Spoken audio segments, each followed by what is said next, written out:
Gymnosperms का स्पोर्न द्वारा वर्गीकरण। परिचय। जिम्नोस्पर्म्स वे पादप हैं जिनके बीज नग्न होते हैं, अर्थात वे फलों या अंडाशय के अंदर बंद नहीं होते। इनकी उत्पत्ति प्राचीन काल में हुई थी और ये एंजियोस्पर्म्स फूल वाले पौधे से पहले विकसित हुए। जिम्नोस्पर्म्स का वर्गीकरण विभिन्न वैज्ञानिकों द्वारा किया गया है, लेकिन क्या स्पोर्न के स्पोर्न द्वारा 1965 में प्रस्तुत वर्गीकरण सबसे महत्वपूर्ण और व्यापक माना जाता है। स्पोर्न ने अपनी पुस्तक द मोर्फोलॉजी ऑफ जिम्नोस्पर्म्स में जिम्नोस्पर्म्स को 3 मुख्य वर्गों क्लासेस में विभाजित किया: साइकाडोप्सिडा, साइकाडोप्सिडा, कॉनिफेरोप्सिडा और नेटोप्सिडा। यह वर्गीकरण पिल्गर और पिल्गर एंड मेल्कियोर 1954 के वर्गीकरण पर आधारित है, जो एंगलर की सिलेबस डेर फ्लैंजेनफैमिलियन पर निर्भर करता है। स्पोर्न ने जिम्नोस्पर्म्स की डायफाइलेटिक उत्पत्ति डायफिलेटिक ओरिजिन पर जोर दिया, अर्थात साइकैड्स और कॉनिफर्स अलग अलग टेरिडोफाइट पूर्वजों टेरिडोफाइट एंसेस्टर्स से विकसित हुए।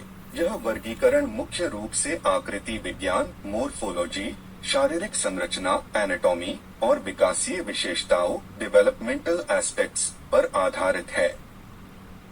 कुल मिलाकर स्पोर्न ने 3 वर्गों 9 गणों ऑर्डर्स और 31 कुलों फैमिलीज में जिम्नोस्पर्म्स को वर्गीकृत किया।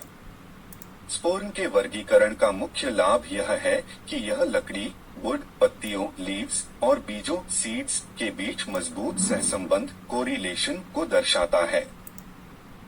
हालांकि इसका एक नुकसान यह है कि यह समूह की सगोत्रता एफिनिटी और विकासक्रम फाइलोजेनी के बारे में पर्याप्त जानकारी नहीं प्रदान करता।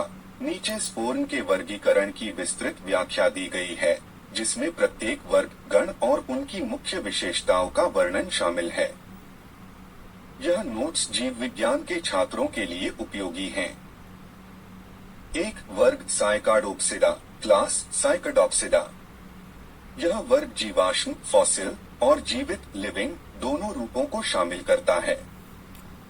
साइकाडोप्सिडा मुख्य रूप से उष्णकटिबंधीय क्षेत्रों में पाए जाते हैं और इनकी उत्पत्ति ट्रायासिक पीरियड में मानी जाती है।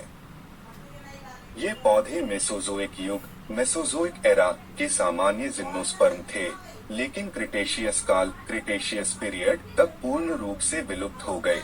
वर्तमान में केवल साइकेडल्स के जीवित प्रतिनिधि बचे हैं। इस वर्ग की मुख्य विशेषताएं तना स्टेम अप्रशाखित अनब्रांच्ड और मोटातना स्टम्पी कभी-कभी स्लेंडर। पत्तियां लीव्स सरल सिंपल विविध आकार की कभी-कभी कटे हुए किनारों वाली। बीज सीड्स नग्न शंकु कोन्स पर स्थित। ये पौधे मुख्य रूप से उष्णकटिबंधीय ट्रॉपिकल होते हैं और इनमें कोरलॉइड जड़ें कोरलॉइड रूट्स पाई जाती हैं, जो नाइट्रोजन। इस वर्ग में 2 मुख्य गण ऑर्डर्स हैं: अगण टेरिडोस्पर्मेल्स ऑर्डर टेरिडोस्पर्मेल्स। ये सभी जीवाश्म रूप हैं, कोई जीवित प्रतिनिधि नहीं।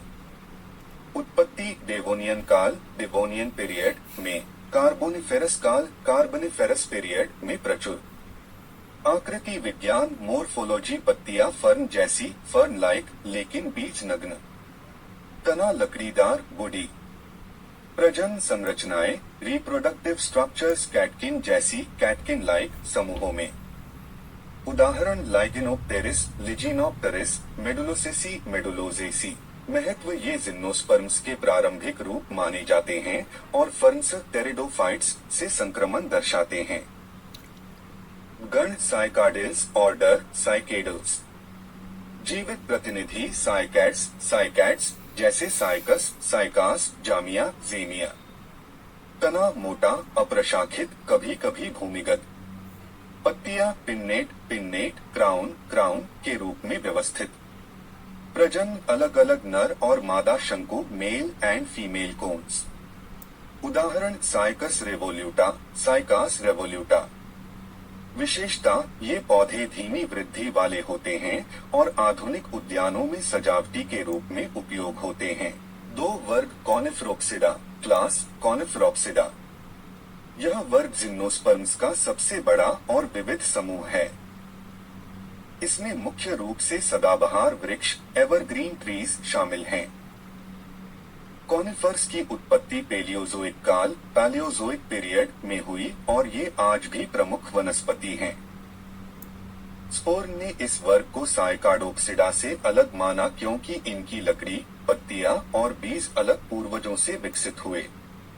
मुख्य विशेषताएं तना लंबा, शाखित ब्रांच्ड लकड़ीदार, पत्तियां सुई जैसी नीडल लाइक या स्केल जैसी स्केल लाइक सदाबहार, बीज शंकु कोन्स पर कभी कभी विंग्ड विंग।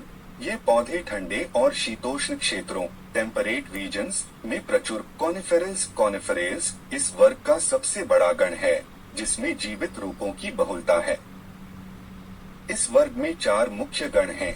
अगण कॉर्डाइटेल्स, ऑर्डर कोर्डेटेल्स, सभी जीवाश्म रूप। उत्पत्ति लोअर कार्बोनिफेरस में। विशेषता लंबे स्ट्रैप शेप्ड पत्तियां, स्ट्रैप शेप्ड लीव्स, बड़े शंकु। उदाहरण कोर्डेट्स। महत्व ये प्रारंभिक कॉनिफर्स के पूर्वज माने जाते हैं। गण कॉनिफेरेल्स, ऑर्डर कॉनिफेरेल्स। जीवित प्रतिनिधि पाइन, पीनूस, देवदार, सीड्रस आदि।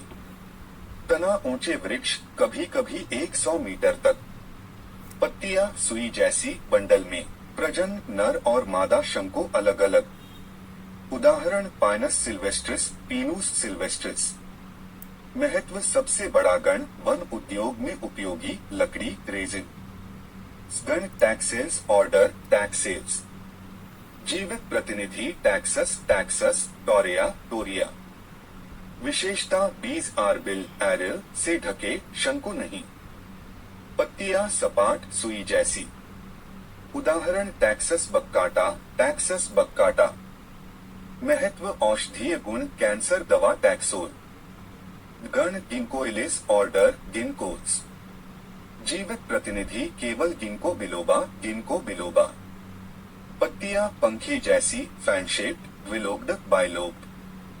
बीज मांसल आवरण वाले, दुर्गंधयुक्त। विशेषता प्राचीन वृक्ष, जीवाश्म जैसा। महत्व सजावटी और औषधीय पौधा। 3 वर्ग नेटोप्सिडा, क्लास नेटोप्सिडा। यह वर्ग सबसे आधुनिक और विविधतापूर्ण है जिसमें झाड़ियां, श्रब्स और लताएं, वाइन्स शामिल हैं। ये एंजियोस्पर्म्स से समानताएं रखते हैं जैसे वाहिकाएं, वेसल्स का होना। उत्पत्ति मेसोजोइक काल में। मुख्य विशेषताएं तना झाड़ीनुमा या लकड़ीदार। पत्तियां सपाट, विपरीत अपोजिट। प्रजनन शंकु जैसी संरचनाएं, कभी कभी फूल जैसी। ये मुख्य रूप से उष्णकटिबंधीय क्षेत्रों में पाए जाते हैं। इस वर्ग में 2 मुख्य गण हैं। अगण एफेड्रेल्स, ऑर्डर एफिड्रेल्स। उदाहरण एफेड्रा। विशेषता रेंगने वाली झाड़ियां, क्रीपिंग श्रब्स, स्केल जैसी पत्तियां। प्रजनन छोटे शंकु। महत्व औषधीय एफेड्रिन दवा। गण नेटेल्स, ऑर्डर नेटेल्स। उदाहरण ग्नेटम, नीटम, वेल्विचिया। विशेषता चौड़ी पत्तियां, कभी कभी क्षैतिज वृद्धि, हॉरिजॉन्टल ग्रोथ। वेल्विचिया नामीबिया का रेगिस्तानी पौधा, 2 लंबी पत्तियां। महत्व विविधता दर्शाता है, एंजियोस्पर्म्स से निकटता। स्पोर्न वर्गीकरण का महत्व और सीमाएं। स्पोर्न का वर्गीकरण जिम्नोस्पर्म्स की विविधता को अच्छी तरह दर्शाता है और आधुनिक वर्गीकरणों जैसे विकिपीडिया में वर्णित साइकाडोफाइटा, गिंकोफाइटा आदि का आधार बनता है। यह विकासीय इतिहास को समझने में सहायक है। हालांकि